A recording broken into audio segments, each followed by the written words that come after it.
Quiet.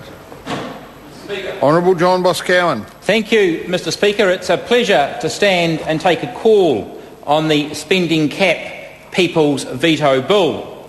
And it's been interesting to listen to how the bill's provisions, but more importantly, the bill's benefits, have been misrepresented in this House this afternoon and this evening.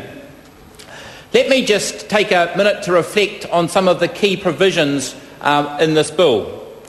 In essence, what this bill is seeking to do is to put an upper limit on public expenditure as a percentage of GDP, and that is that percentage as it is today, and then provide, sir, that government expenditure can only increase in real terms. So we have a certain level of government expenditure today, and as the population increases, you would expect the tax revenues to go up, and as a consequence, expenditure on public services necessarily to increase. Likewise, sir, Mr Speaker, with inflation, that will also affect the spending power of taxes, and as a consequence, one of the provisions of this bill is that the total amount of spending is adjusted upwards for increases in population and for the effects of inflation. There are also adjustments, Mr Speaker, to take out and look specifically at the impact of unemployment benefits, because we know, sir, that through the economic cycles, unemployment goes up and it goes down, and sir, it would be wrong to include the cost, if you like, of unemployment benefits within that cap. Equally, Mr Speaker, borrowing expenses, a function of interest rates and the level of debt, they are separately calculated, and also the cost of national emergencies, such as the Christchurch earthquake. So we're actually adjusting, Mr Speaker, for known one-off occurrences, if you like, of that nature, and for population and inflation effects. But so why is this bill important? Well, Darian Fenton, she actually had a very interesting contribution. She made some comments, I'm sure, very tongue-in-cheek about Rodney Hyde. But she then went on to praise Michael Cullen. And let's just look at Michael Cullen's record, Mr Speaker, because Mr Cullen can take some credit for the fact that government expenditure coming into the 2005 election was some 29% of GDP. 29% of GDP. And so what happened then? Well, sir, fearing a defeat in the 2005 election, the Labour Party went on a spending spree, a massive spending spree in a desperate effort to buy the 2005 election. And we're living with the consequences of those decisions. We're living with those consequences of those decisions today, and I suspect we'll be living for the consequences of those decisions for many years to come. And as a consequence, Mr Speaker, as a consequence of substantially increasing social welfare entitlements through working for families, and through a massive extension on the interest-free student loan schemes, we find, sir, that we've got a situation today where government expenditure is 36% of GDP, an increase from 29 to 36%. And so just think if we'd actually had this particular bill in place prior to the 2005 election, rather than the massive blowout in expenditure, the massive blowout in debt that the Labour Party people have spoken about today, if we had been able to contain government expenditure to 29% of GDP, the figure that Michael Cullen achieved prior to the 2005 election, so we'd be spending some $12 or $13 billion less today than we are. And so why is that important? Because money that is spent has to be taken off people, and it's taken off people in the form of taxes and through increased debt on future generations. And so that actually has an impact on jobs. It actually has an impact on the number of jobs, and it has an impact on the standard of living in New Zealand. Prior to the dinner debate, Manaia Mahuta was waxing lyrical about the poverty of New Zealand, the need to reform our social welfare system, the lack of jobs. Well, it's unfortunate that her knowledge of the economy and how the economy works is not better than what it is, and I suspect the same comments can be made about most members of the Labour opposition. Because how do you create jobs, Mr Speaker? You create jobs by encouraging entrepreneurs to invest, to build factories, to create opportunities, to look for new markets overseas. That's how you create jobs. And what creates that investments, Mr. Speaker?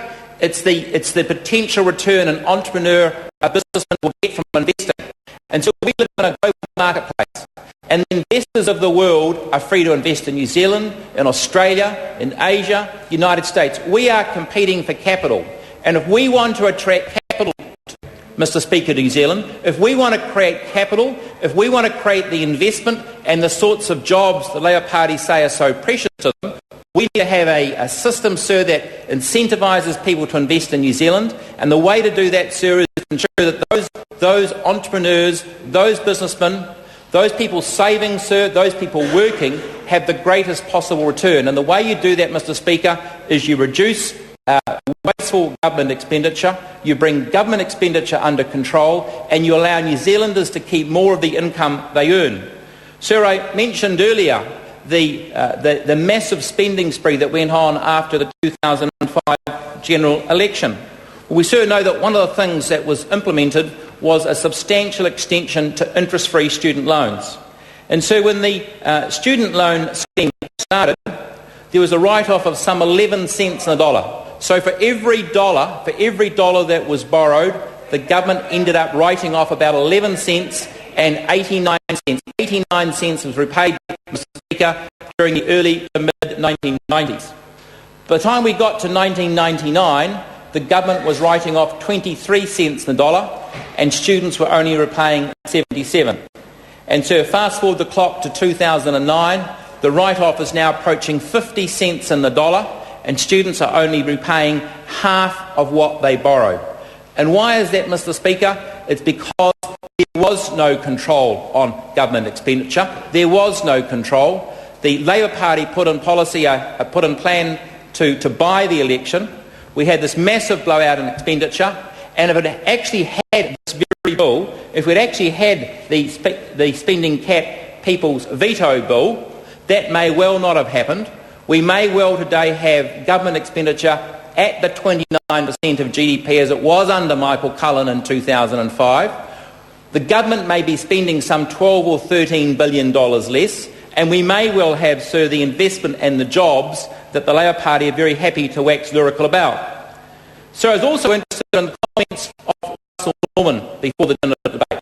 And he talked about the benefits, he talked eloquently about the benefits of public education. Public education. Well, what's important about public education? Surely the key issue is education. That's the key issue. Education. Does it matter, sir, that the teachers are paid by the state? Is that important? Is it important that taxpayers pay taxes to the state for the state to go out and employ the teachers? What's wrong with letting New Zealanders keep more of their own money so they in turn can directly purchase education for their own children? What's wrong with actually giving New Zealanders more freedom? Russell Norman talked about if we really want freedom in New Zealand, we should have a better public education. Well, what the ACT Party says, Mr. Speaker, it's not important who employs the teachers. What's more important is how successful those teachers are, how good those teachers are.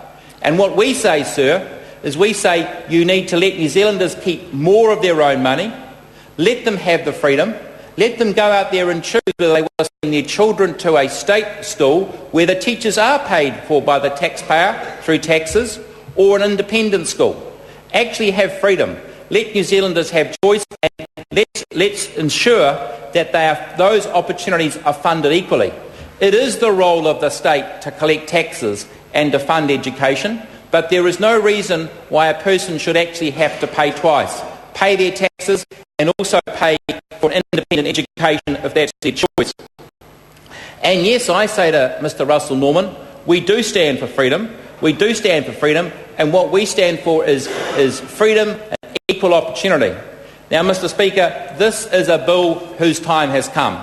Many people have waxed lyrical about the fact that this bill will not see the light of day after the election.